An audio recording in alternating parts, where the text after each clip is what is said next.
جن ایک بار رسول اللہ صلی اللہ علیہ وآلہ وسلم کے پاس آئے تھے۔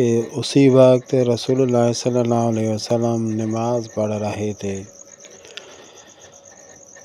تو وہ جنات تھے، وہ 9 جن تھے، اور یہ واقعہ سورۃ الجن میں درج ذیل ہے۔ جب انہوں نے قرأت سنی تو مطمئن ہوئے، متاثر ہو کے مسلمان بن کے وہ اپنے گاؤں میں گئے اور اپنے پڑوسی جنات کو انہوں نے جا کے تفصیل بتائی، اور پھر وہ بھی آئے اور وہ بھی مسلمان بن گئے۔ طائف کے سفر سے واپسی وقت رسول اللہ صلی اللہ علیہ وسلم کے پاس 9 جن آئے۔ وہ جن شہر نصیبین ملک شام کے رہنے والے تھے۔ آپ صلی اللہ علیہ وسلم اسی وقت نماز پڑھ رہے تھے۔ ان جنوں نے قرأت سنی تو وہ مسلمان ہو گئے، پہلے وہ یہودی تھے۔ آپ صلی اللہ علیہ وسلم مکہ میں داخل ہوئے اور بیت اللہ میں آئے، طواف کیا، اپنے گھر تشریف لے گئے۔ جو جن رسول اللہ صلی اللہ علیہ وسلم سے متاثر ہو کے اپنے گاؤں کی طرف گئے تھے، انہوں نے جا کے رسول اللہ صلی اللہ علیہ وسلم کی تعریف اور قرآن پاک کے متعلق اپنے ساتھیوں کو بتایا اور وہ بھی متاثر ہو گئے۔ یہ سارے جن مل کے مکہ مکرمہ پہنچے اور حجون قبرستان کا نام ہے، حجون قبرستان میں آئے۔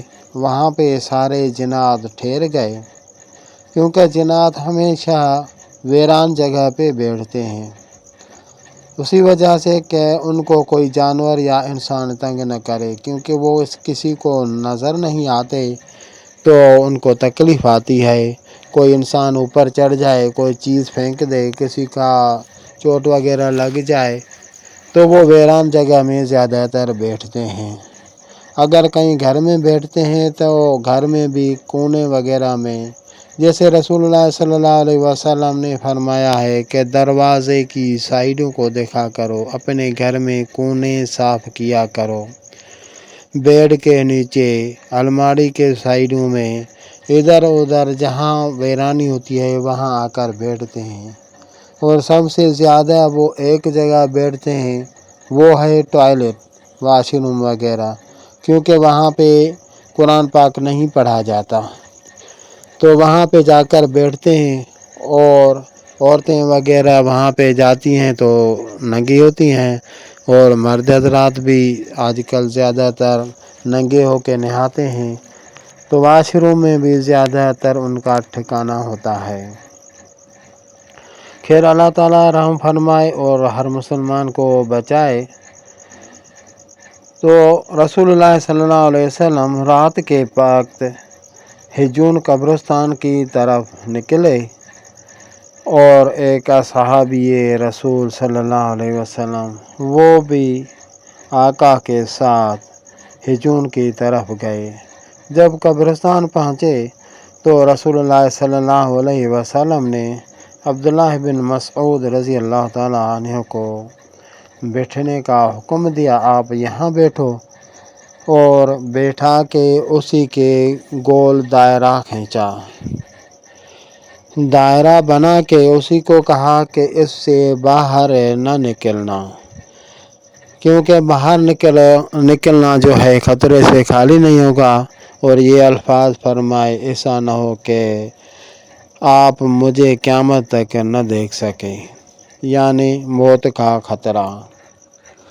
وہ جب ہی وہیں گئے تو جنات سے ملاقات ہوئی، اور قرآن پاک وغیرہ جو تعلیمات سیکھنی تھی وہ سیکھا، اور جنات جو ہیں مسلمان ہو گئے، ان کو جو سیکھنا تھا سیکھیں۔ اسی کے بعد جنات نے ایک عرض کیا کہ ہمیں سواریوں کے لیے اور اپنے خوراک کے لیے کچھ تحفہ دے دیں۔ رسول اللہ صلی اللہ علیہ وسلم نے فرمایا، یہ دعا دے دی کہ آپ کے ہاتھ جس ہڈی تک پہنچیں گے اور وہ ہڈی جس پہ اللہ کا نام پڑھا گیا ہوگا، یعنی کسی حلال جانور کی ذبح کی گئی ہڈی، کیونکہ وہ مسلمان تھے نا، تو اسی وجہ سے یہ بھی شرط ہوا کہ کسی حلال جانور کی جس پہ اللہ کا نام پڑھا گیا، وہ ہڈی اگر آپ کے ہاتھ اس پہ پہنچیں گے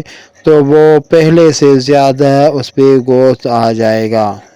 یہ ہو گئی جنات کی خوراک۔ اور جنات کے ساتھ جانور بھی ہوتے ہیں، تو ان کے لیے رسول اللہ صلی اللہ علیہ وسلم نے دعا کی کہ گوبر اور لید وغیرہ یہ جو جانوروں کا خوراک ان سے بنتا ہے، جانور کھاتے ہیں اور پھر وہی خوراک ہضم ہو کر نکلتی ہے، اسی خوراک سے ہی ان کا کھانا بننا، جیسے گھاس وغیرہ اور دانہ وغیرہ بننا شروع ہو گیا۔